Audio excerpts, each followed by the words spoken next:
Roman Catholic धर्म और कुछ अन्य ईसाई धर्म परंपराओं में एक संत एक पवित्र व्यक्ति होता है जो अपनी वीर पवित्रता के लिए जाना जाता है और जिसका अंतिम घर स्वर्ग माना जाता है।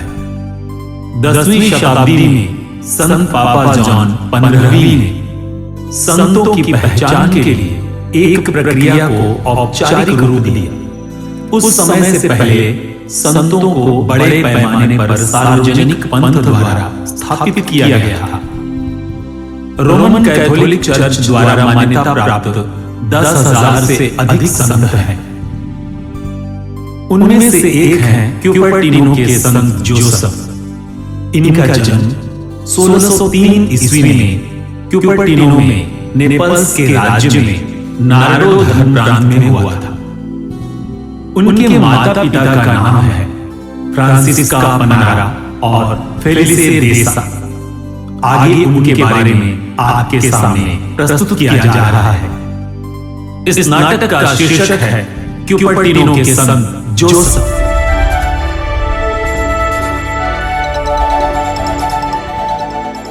जोसेफ, तुम क्यों अपने हॉस्टल से वापस आ गए हो? पापा, मुझे डर लगता है और पता नहीं मम्मी क्या कहेगी। बेटा, तुम क्यों डरते हो?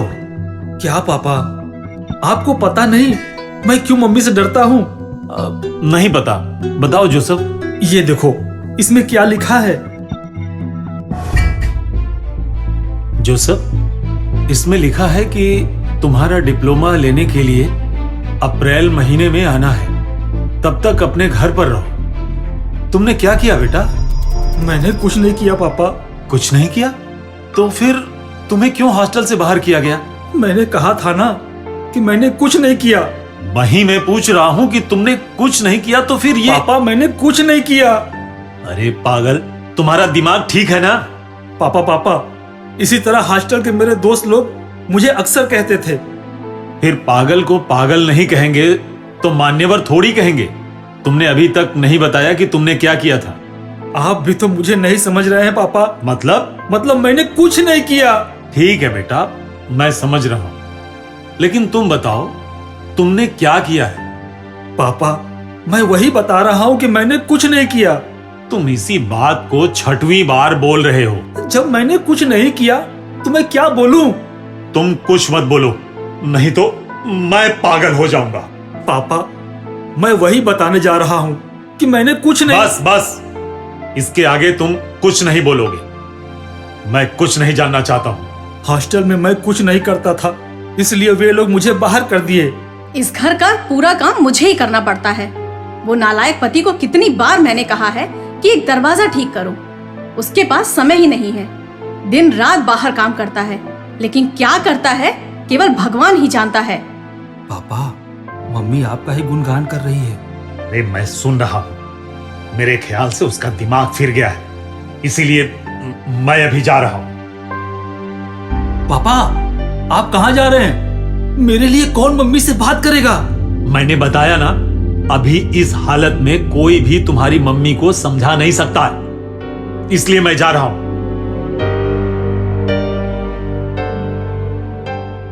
हॉस्टल से तुम कब आए हो? अभी मैं आया मम्मी। क्या लेकर आए हो? यह हमारे हॉस्टल से आपके लिए चिट्ठी है। इसमें लिखा है कि तुमको अभी केवल अप्रैल में स्कूल जाना है, तब तुम्हें डिप्लोमा देंगे। इसका मतलब तुमने कुछ गलत काम किया होगा। क्या किया है तुमने? मैंने कुछ नहीं किया। जोसेफ, तुम पिछले 8 साल से 5 स्कूल बदल चुके हो। आगे क्या करोगे? काम करूंगा। कौन सा काम करोगे? बढ़ाई का काम करूंगा। तुम बढ़ई का काम करोगे? पापा भी तो बढ़ई का काम करते हैं ना, उनके साथ मैं काम करने जाऊंगा। तुम्हारे पापा ने पिछले 3 महीने से एक कील तक नहीं निकाला है। उनके साथ तुम क्या काम करोगे? ये घर फेलिसे देसा का घर है? हाँ जी, क्या हुआ? आप कौन है? मैं उनकी कोई भी हूँ। आपके आने का क्या मतलब है? मम्मी, ये पापा के दोस्त लोग हैं। अच्छा, इसका मतलब आप उनकी पत्नी हैं। मैं कोई भी हूँ, मैं पूछ रही हूँ आप लोगों के आने का क्या मतलब है? फेलिसे देसा घर पर नहीं है क्या? वो तो पिछले 2 महीने से घर नहीं आया। तो फिर कहाँ रहते हैं? उसके बारे में जब उनसे मिलना तो उसी समय उसी से पूछ लेना। देखिए, आप अपने मेहमानों से ढंग से बात करिए। मुझे तुम ही ढंग से बात करना सिखाओ। देखिए, हम आपको आप कहकर बात कर रहे हैं और आप हमें तुम बोलना शुरू कर दी। मैं तुमको अपने घर बुलाई थी, तुम दोनों हमारे घर आए हो। पहले तुम दोनों हमारे घर से बाहर निकलो। मैडम, आपको एक बात बताएं, जिस घर में आप अभी है ना, वो अभी आपका नहीं है, समझी? हाँ, इस घर का कागज हमारे पास देकर आपके पति ने ना 5 साल पहले पैसा उधार लिया था और आज तक एक कौड़ी वापस नहीं किया है। इसलिए क्या हुआ? इसलिए कुछ नहीं हुआ, बस आज से ये घर हमारा है। आप दोनों घर खाली करके बाहर जाइए। ये आप क्या कह रहे हैं? अभी आप कहाँ से आ गया ये? मैं आपकी बात को समझ नहीं रही हूँ। हम बता रहे हैं ना, आज से ये घर हमारा है और आप दोनों ये घर खाली कर कर बाहर जाइए। आप अचानक आकर ऐसे कहेंगे तो हम कहाँ जाएंगे? हम लोग अचानक नहीं आए हैं, पिछले 5 साल से पैसा वापस मांग रहे हैं। आप लोग हम दोनों को इस घर के पीछे जो गौशाला है उसमें कुछ समय के लिए रहने की अनुमति देंगे? ठीक है। माँ, मुझे बहुत भूख लग रही है, खाने के लिए कुछ है? क्या हुआ माँ? आप क्यों कुछ बोल नहीं रही हैं? कुछ बोलो माँ।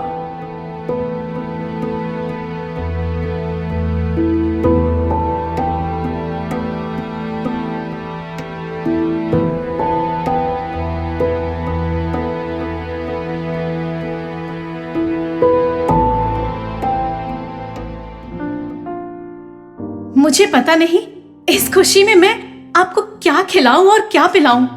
आपकी बहन बहुत खुश है। क्यों नहीं होगी? मैं तो लगभग 20 साल के बाद इनके घर पे आया हूं। मैं तो इसलिए खुश हूं कि मेरे इस घर में नहीं गौशाला में 2 फादर लोग आए हैं। वही मैं पूछने वाला था, आपके आगे जो बड़ा घर है उसमें कोई और रहता है? क्या करूं, वो सब बहुत लंबी कहानी है। मेरे धर्मपति की कामयाबी का नतीजा है।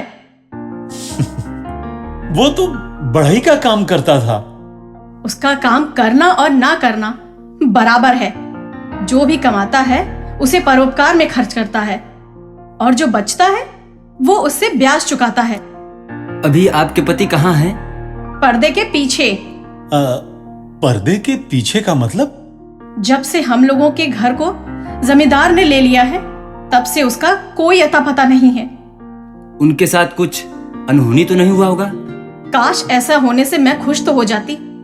इस तरह के पति होने से अच्छा तो नहीं होना ठीक है। वो कहीं जंगल में छुपा हुआ है। उसको डर है कि कहीं कर्ज देने वाले पकड़कर मार न डालें। तुम्हारा बेटा जोसेफ कहाँ है? वो तो बाहर गया है, अभी आ जाएगा। वो तो आ गया है।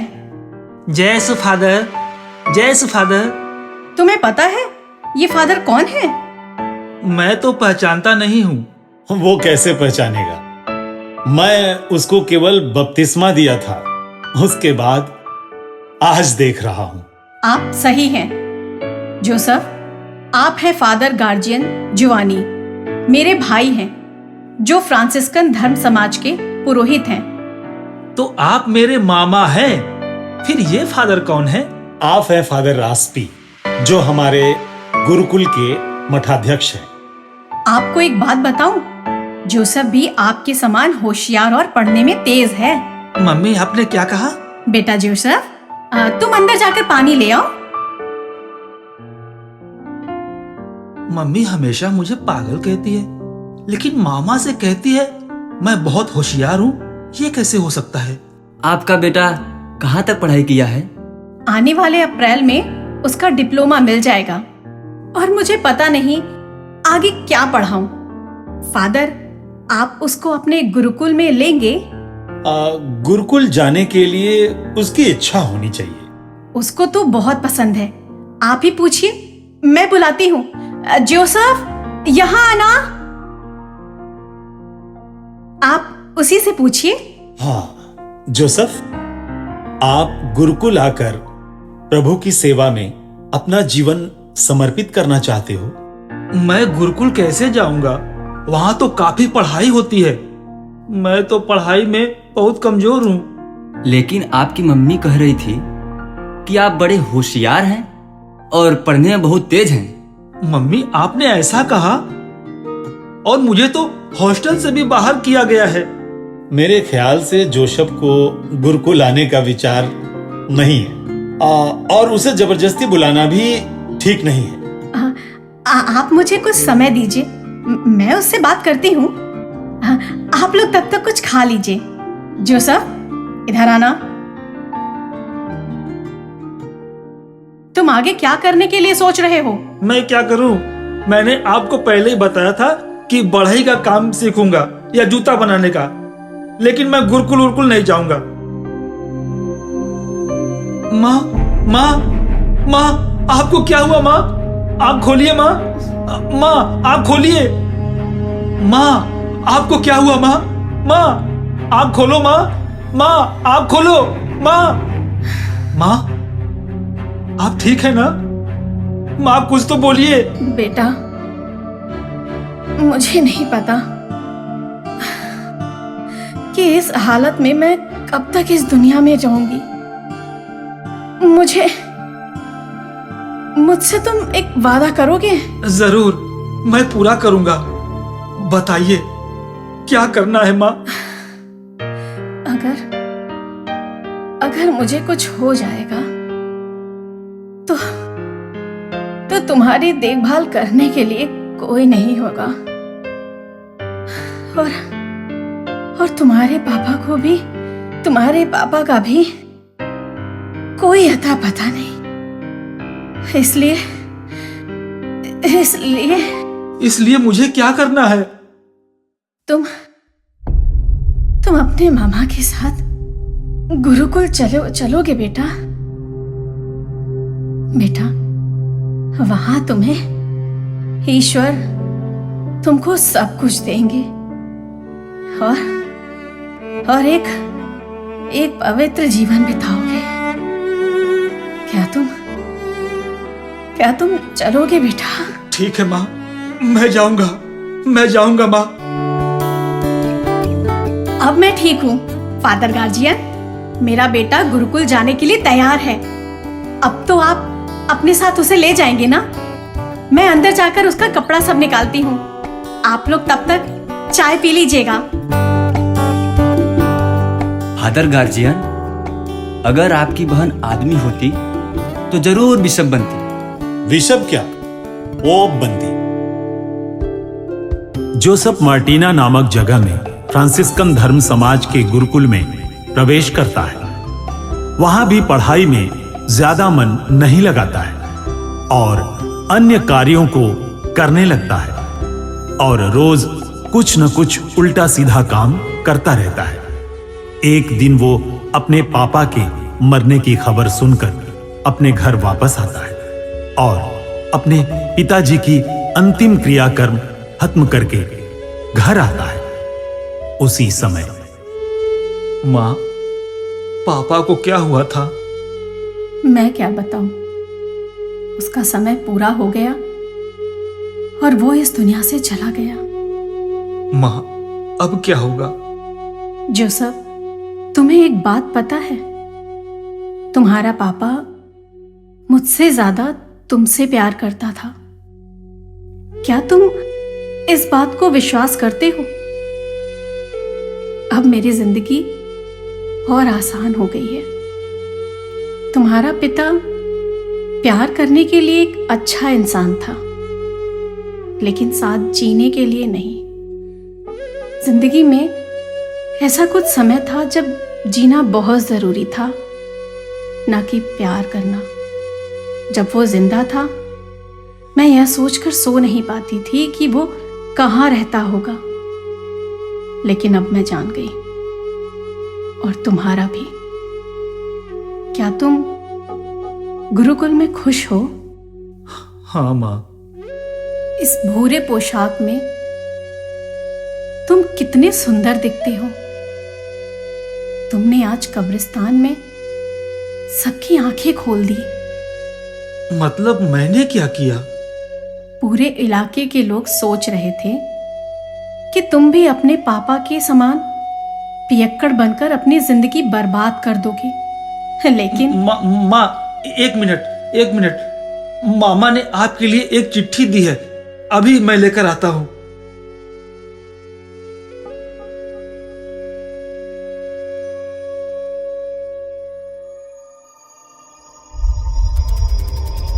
नहीं, मैं उनको ऐसा नहीं करने दूंगी।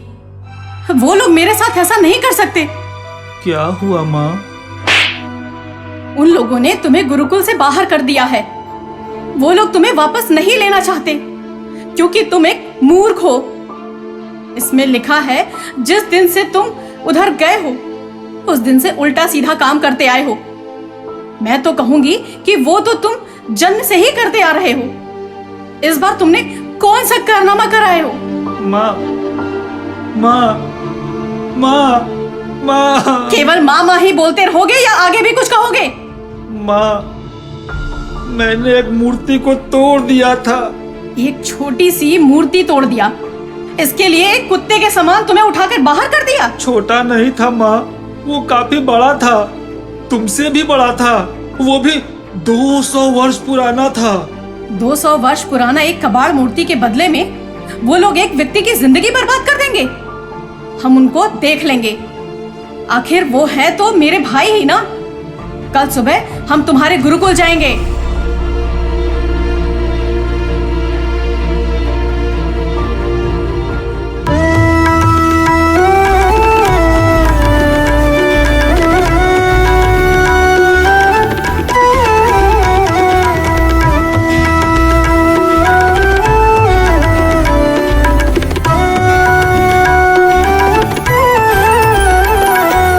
बेसहारों की माँ मैं तेरे चरणों में आया हूँ, कर दे कृपा मुझ पर मेरी ओ माँ। बेसहारों की माँ मैं तेरे चरणों में आया हूँ, आज से तुम मुझको अपना लो ओ माँ।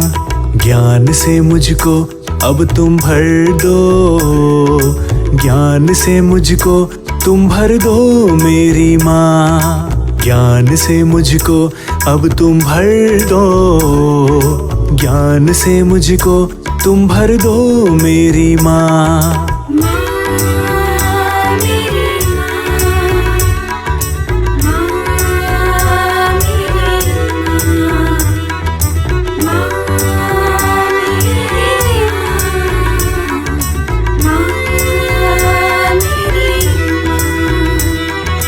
बेसहारों की माँ मैं तेरे चरणों में आया हूँ, कर दे कृपा मुझ पर मेरी ओ माँ।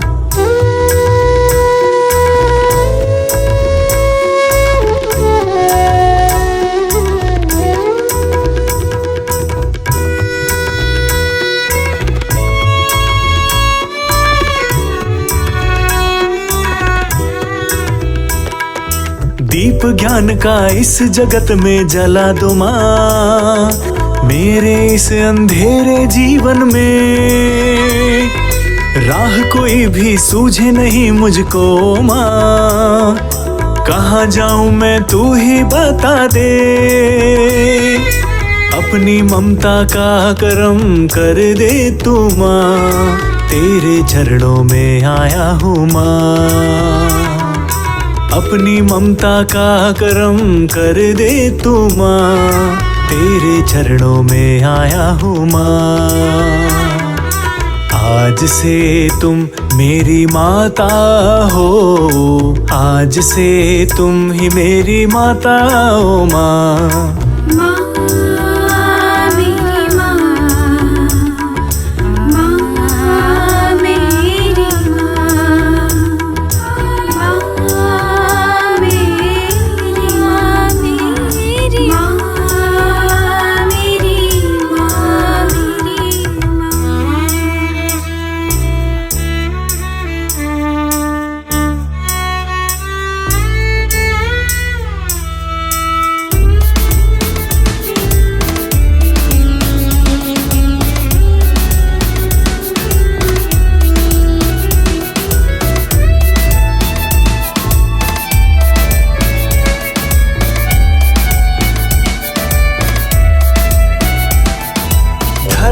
तुम्ही सा मेरा जीवन हो माँ। सत्य की राह पर मैं चलूं, मार्ग से कभी भी ना भटकूं मैं। पथ मेरे सीधे तू कर दे, अपनी करुणा का तू दरिया बहा। जीवन मेरा जाए बदल लो माँ, अपनी करुणा का तू दरिया बहा। जीवन मेरा जाए बदल लो माँ।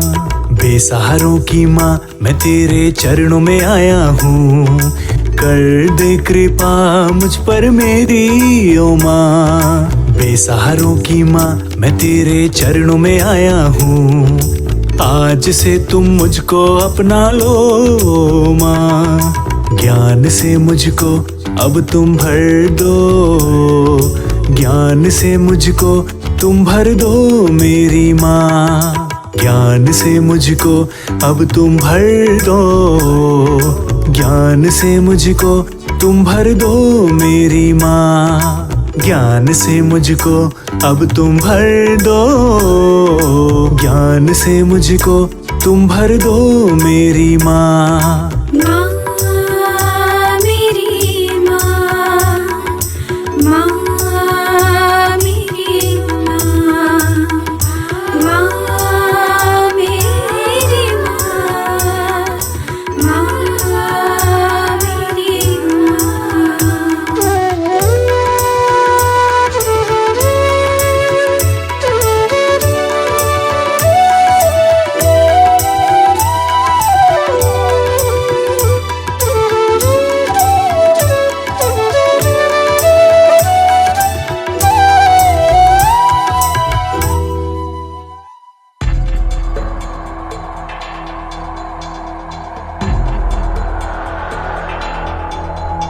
आप किससे मिलना चाहती हैं? मैं अपने भाई फादर गार्जियन जियोनी से मिलना चाहती हूँ। अब नहीं मिल पाएंगी। क्यों? ऐसा क्यों? सब लोग अब प्रार्थना कर रहे हैं। कोई बात नहीं, बाकी सबको प्रार्थना करने दो, मुझे केवल अपने भाई से मिलना है। अरे आप कहाँ जा रही हैं? रुकिए।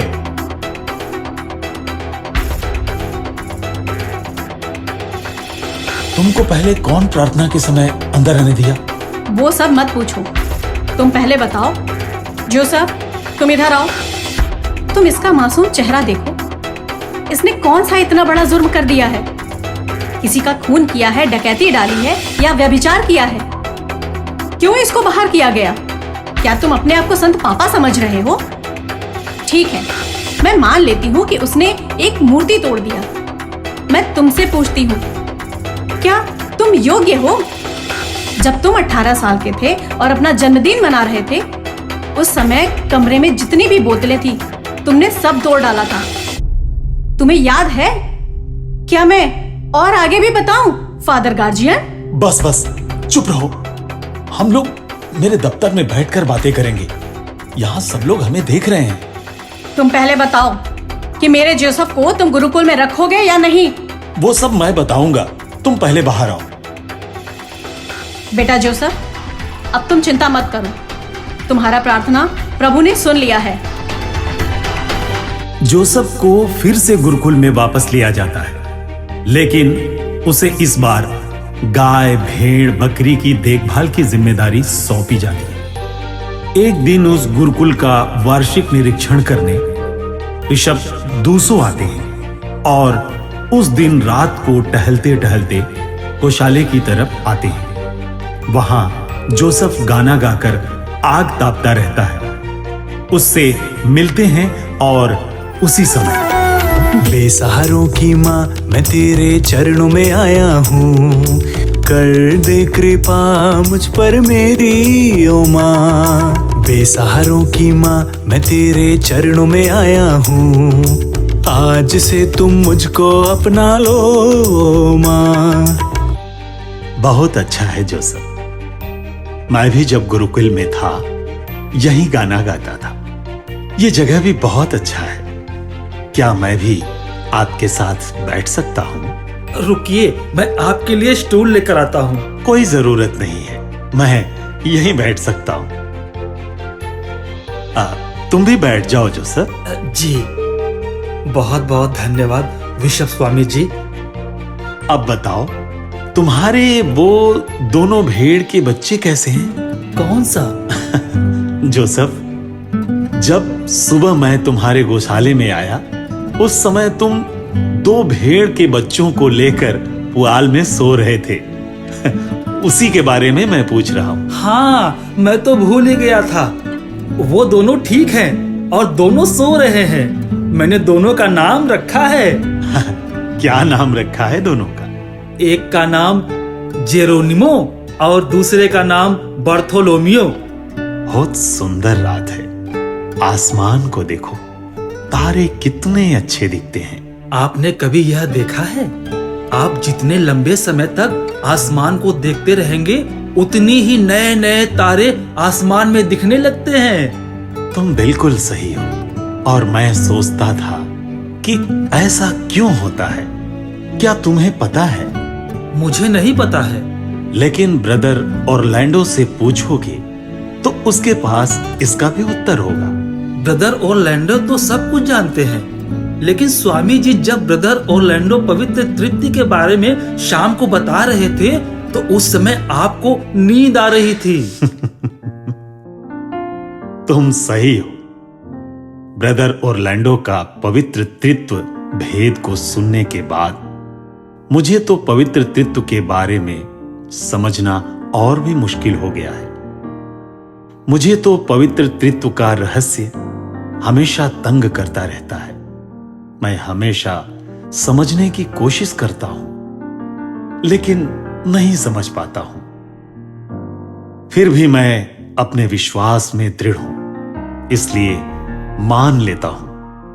पवित्र तत्व के बारे में तुम क्या सोचते हो? कभी उसे समझने में परेशानी हुई? बिल्कुल नहीं। एक ईश्वर में 3 व्यक्ति है, पिता, पुत्र और पवित्र आत्मा, और तीनों एक हैं।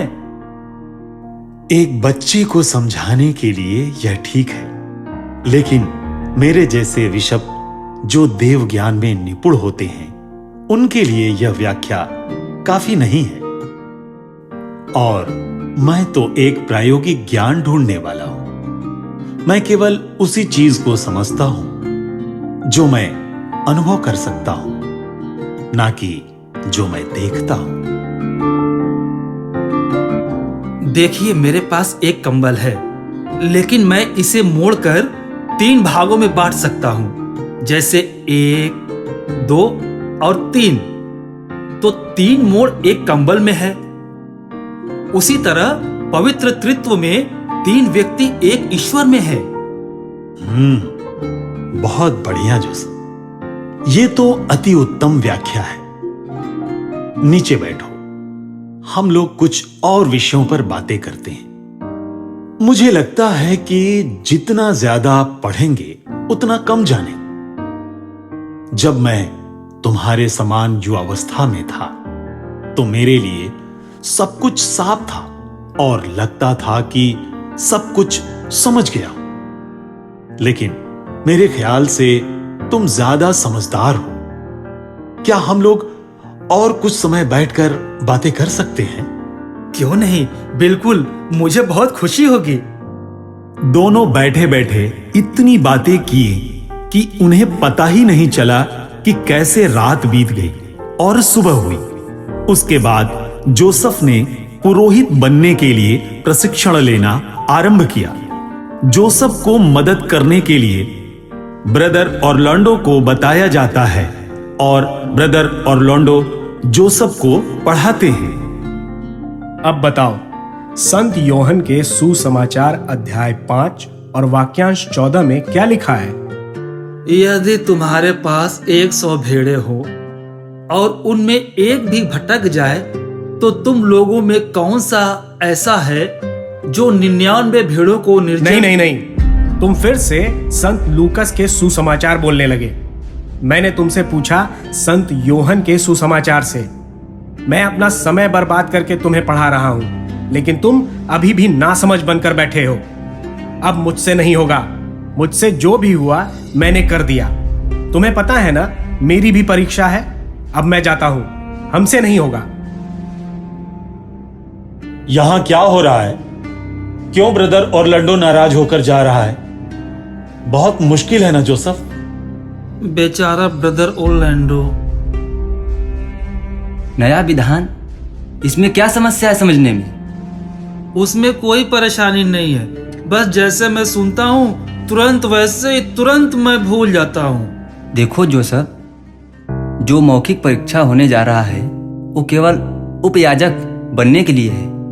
जब उसमें पास होगे उसके बाद फिर 1 और साल पढ़ाई होगी और पुरोहित बनने के लिए और कठिन परीक्षा होगी और तुम्हें लंबा रास्ता तय करना है। हम लोग तुमको पुरोहित बनने के लिए इसलिए प्रशिक्षण दे रहे हैं कि बिशप दूसो आपको पुरोहित के रूप में देखना चाहते हैं। कम से कम तुम उनकी इच्छा पूरी करने के लिए तो पढ़ो। मुझे तो यह सब पढ़ना नहीं है, बस मुझे अपने गौशाले में उन सब जानवरों के साथ उनकी सेवा करते रहना है। गौशाला और गाय, बकरी, खरगोश सब तुम्हारे साथ हमेशा रहेंगे। अगर मैं परीक्षा में फेल हो गया तो भी आप मुझे गौशाले में काम करने देंगे? जरूर। अगर तुम फेल हो गए तो भी तुमको गौशाले में काम करने देंगे।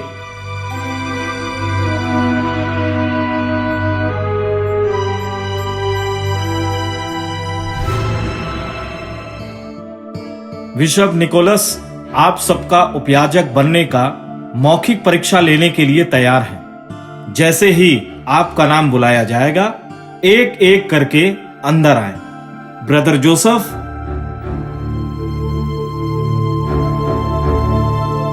जोसेफ, सब कुछ याद है ना?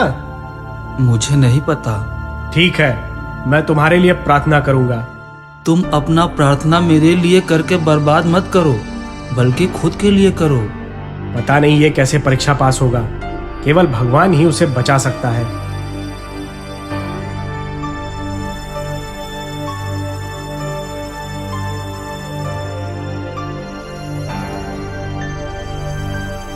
बैठो जोसेफ। बहुत बहुत धन्यवाद स्वामी जी। जोसेफ, तुम्हें पता होगा कि हमारा विश्वास का आधार है 4 पवित्र सुसमाचार। वो क्या क्या है? संत मत्ती, संत मार्कुस, संत लूकास और संत योहन के द्वारा लिखित सुसमाचार। ठीक है, आपने उपयाजक बनने के लिए अपने को तैयार किया है और मेरे ख्याल से आप इन 4 सुसमाचारों को अच्छी तरह पढ़ लिया होगा। संत लूकस के सुसमाचार से अध्याय 15 बता सकते हो? संत लूकस हाँ, अध्याय 15। हाँ, अध्याय 15 तुम्हें पता है या नहीं ब्रदर जोसेफ? जरूर, मैं जानता हूँ। तो सुनाना शुरू करो। ईसा का उपदेश सुनने के लिए नाकेदार और पापी उनके पास आया करते थे। फरीसी और शास्त्री यह कहते हुए भुनभुनाते थे, यह मनुष्य पापियों का स्वागत करता है और उनके साथ खाता पीता है।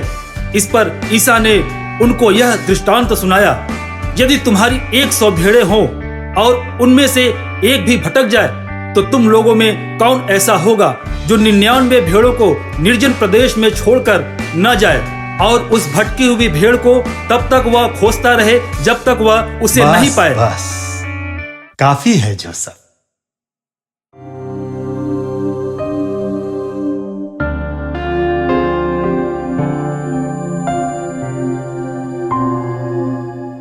विनम्रता मानव के लिए बहुत जरूरी मूल्य होता है। जीवन में हार से भी ज्यादा बुरी चीजें होती हैं। आपका गुरुकुल में स्वागत करता हूं मेरे प्रिय पुत्र। मैं परीक्षा में फेल नहीं हुआ हूँ। तुम पास हो गए हो? मैं फेल हो गया हूँ। मैं फेल हो गया हूँ।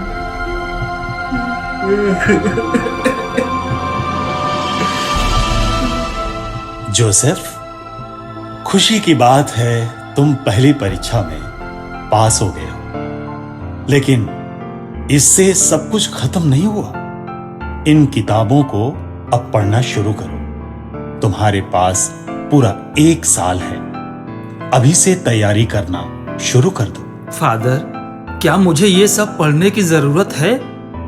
मैं तो अपने गौशाले में खुश था। मुझे बस वहां रहने दीजिए। पुरोहित बनने के लिए आज्ञाकारी होना जरूरी है। तुम गौशाला नहीं जाओगे। तुम केवल अपनी परीक्षा के लिए अपने को तैयार करोगे। जोसेफ 1 साल पूरा अपने को तैयार करता है और जब भी समय मिलता है वो जाकर गौशाले में, जहां कोने में मां मरियम की टूटी हुई मूर्ति है, उसके सामने घुटने में खड़े होकर प्रार्थना करता है और अक्सर जमीन से उठने लगता है। अभी जोसेफ अंतिम मौखिक परीक्षा देने के लिए नेपल्स आता है। बिशप स्वामी जी, आप मुझे पहचानते हैं? क्यों नहीं पहचानूंगा? तुम जोसेफ हो ना? हाँ जी, मैं जोसेफ हूँ। तुम्हारे दोनों मेमने जिरोनिमो और बर्थोलोमियो कैसे हैं? वो दोनों अब मेमना नहीं है, बल्कि भेड़ हो गए हैं। इसका मतलब हम दोनों बहुत लंबे समय के बाद मिल रहे हैं। हाँ जी। अब बताओ, तुम परीक्षा के लिए तैयार हो? मैं तैयार हूँ, लेकिन मुझे एक बात से बहुत अफसोस हो रहा है। किस बात से? मैं पहले जैसा अपनी गौशाले में नहीं जा पा रहा हूँ। परेशान नहीं होना। अब से तुम मानव रूपी खोए हुए भेड़ों की देखरेख में अपना समय बिताओ। मेरे ख्याल से जोसेफ का परीक्षा हो गया है और इसकी परीक्षा लेने की जरूरत नहीं है। जोसेफ, तुम पास हो गए हो। जोसेफ 28 मार्च 1628 ईस्वी को पुरोहिताभिषेक स्वीकार किया। फिर उन्हें पुगालिया से मैडोना डेले गाजी ग्रेविना भेजा गया, जहां उन्होंने अगले 15 साल विश्वासियों की सेवा की। उसके बाद फादर जोसेफ के जीवन में परमानंद के अवसर कई गुना बढ़ने लगे। यह दावा किया गया था कि उन्होंने दैवी कार्यालय के लिए सामूहिक रूप से भाग लेने या समुदाय में शामिल होने के दौरान उत्तोलन करना शुरू किया, जिससे इस क्षेत्र और उसके बाहर के लोगों के बीच पवित्रता की व्यापक प्रतिष्ठा प्राप्त हुई।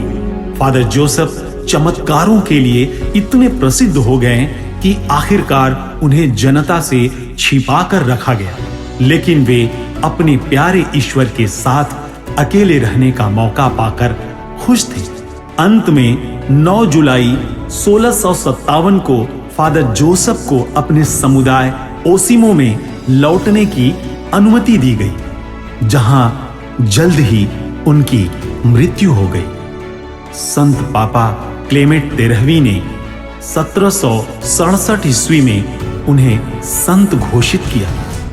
वे हवाई यात्रियों, पायलटों और विशेष प्रतिभावानों के संरक्षक संत हैं। आइए हम उनके पद चिन्हों पर चलते हुए उनके समान विनम्र, पवित्र और ईश प्रेमी बने।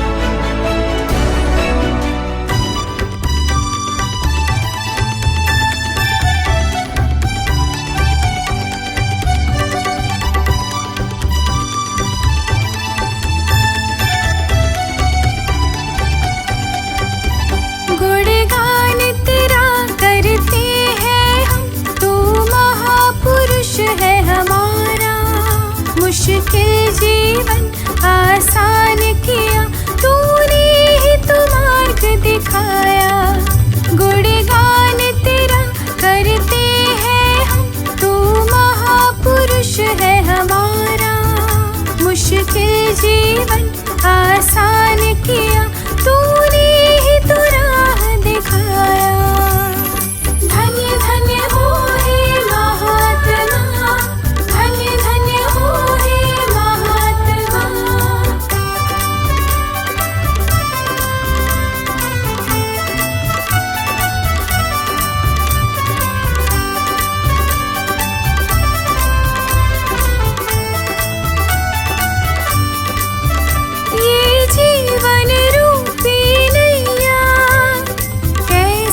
पार लगे, संघर्ष भरे जीवन में दीप जलाया है। जीवन दर्पण है आपका, आप महात्मा है हमारे। मुश्किल जीवन आसान बने, क्या खूब है राह दिखाई। गुणगान तेरा करते हैं हम, तू महापुरुष है हमारा। मुश्किल जीवन आसान किया, तूने ही तो राह दिखाया। धन्य धन्य हो हे महात्मा, धन्य धन्य हो हे महात्मा।